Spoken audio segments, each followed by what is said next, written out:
Wholesome food, early hours, pure air and bodily exercise are instruments not of health only, but of knowledge. Hello and welcome to Spinster's Library. I'm Claudia, and today I want to talk about correct feminine conduct. Conduct books were popular at the end of the 18th and the early 19th century. There were dozens of them published. They were books mainly targeted at women and girls, teaching them how to conduct themselves properly in everyday life. They have riveting titles such as Advice to Young Ladies and Reflections on the Present Conditions of the Female Sex and Domestic Duties. I have been reading conduct books like that for a good year and a half now. Don't ask why, just call it a quarter-life crisis. And today I have just picked one of those as an example to see how my own life measures up to the standards set in 1797. The conduct book that I've picked was published in 1797 and written by Thomas Gisborne and has the title An Enquiry into the Duties of the Female Sex. Thomas Gisborne, the author, was an Anglican priest who also published books on, among other things, poetry and abolitionist treatises. The reason I've picked his book is because this one was actually read by Jane Austen herself. In a letter to her sister in August of 1806, she writes, "I am glad you recommended Gisborne, for having begun I am pleased with it, and I had quite determined not to read it." It's such a shame we don't know more of her opinion of this book, because I would give quite a lot of money to see her do a full-length booktube review of An Enquiry into the Duties of the Female Sex. Because you see, even though she says she's pleased with it, I can't imagine her being in favour of all of the rules set out in this book, since pretty much all of her heroines break them quite frequently, and so did she, if her letters are anything to go by. Anyway, Thomas Gisborne has a lot to say about various topics surrounding female conduct, from the education of young girls to household duties and appropriate amusements and pastimes for women. I'm going to pick up just a few of those topics, read out some choice quotes, which, by the way, I've had to severely compress because he rarely writes a sentence that's shorter than 3 pages. So I'm going to read out some of his quotes and see how my own life measures up. On reading. Let history, biography, poetry, or some of the various branches of elegant and profitable knowledge pay their tribute of instruction and amusement, but let her studies be confined within the strictest limits of purity. There is one species of writings which obtains from a considerable proportion of the female sex a reception much more favourable than is accorded to other kinds of composition more worthy of encouragement. It is scarcely necessary to add the name of novels and of romances. To indulge in a practice of reading novels is, in several other particulars, liable to produce mischievous effects. Hence, the perusal of one publication of this class leads, with much more frequency than is the case with respects to work of other kinds, to the speedy perusal of another.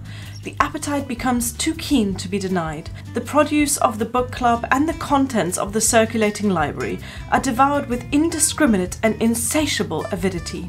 Hence, the mind is secretly corrupted. In summary, novels are not good for the female mind. On exercise. It is not necessary that girls should contend in the hardy amusements which benefit the youth of the other sex.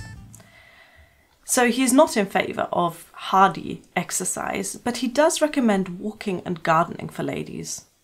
On conversation. Hence it is that among a large proportion of young women, conversation loaded with flatteries, as silly as they are gross, too often finds welcome hearers. Hence also it is confined in circles of this description to scenes, topics and incidents which embrace little more than the amusements of the preceding or the ensuing afternoon, the looks and the dress of the present company or of their acquaintance, petty anecdotes of the neighbourhood, and local scandal. The true sources of useful and pleasing conversation, whether in men or in women, are virtuous dispositions, right judgment, and polished taste. On epistolary correspondence. Letters which pass between men commonly relate, in a greater or less degree, to actual business. Even young men on whom the cares of life are not yet devolved in their full weight will frequently be led to enlarge to their absent friends on topic not only of an interesting nature, but also of a serious cast. Young women, whose minds are comparatively unoccupied by such concerns, are sometimes found to want in their correspondence a counterpoise, if not to the desire of shining, yet to the quickness of imagination and occasionally to the quickness of feeling natural to their sex. Hence, they are exposed to peculiar danger, a danger aggravated sometimes by familiarity with novels and theatrical productions, sometimes by the nature of fashionable topics which will proceed from engrossing conversations, to employ the pen, of learning to clothe their thoughts in studied phrases, and even of losing simplicity, both of thought and expression, in florid, refined and sentimental parade. Letter writing should be simple, straightforward, to the point, and purely for the transmission of information. On dancing. To reject every boisterous and unbecoming mode of dancing, and to observe in every point the strictest modesty in attire, are cautions on which, in addressing women of delicacy, it is surely needless to insist. On games. The occupations of that scene of anxiety, of passion and of guilt were once in the almost exclusive possession of men. It was but seldom that an individual of the other sex copied the infamous example. But in high life there are now to be found those who have discarded the restraints of timidity and of shame.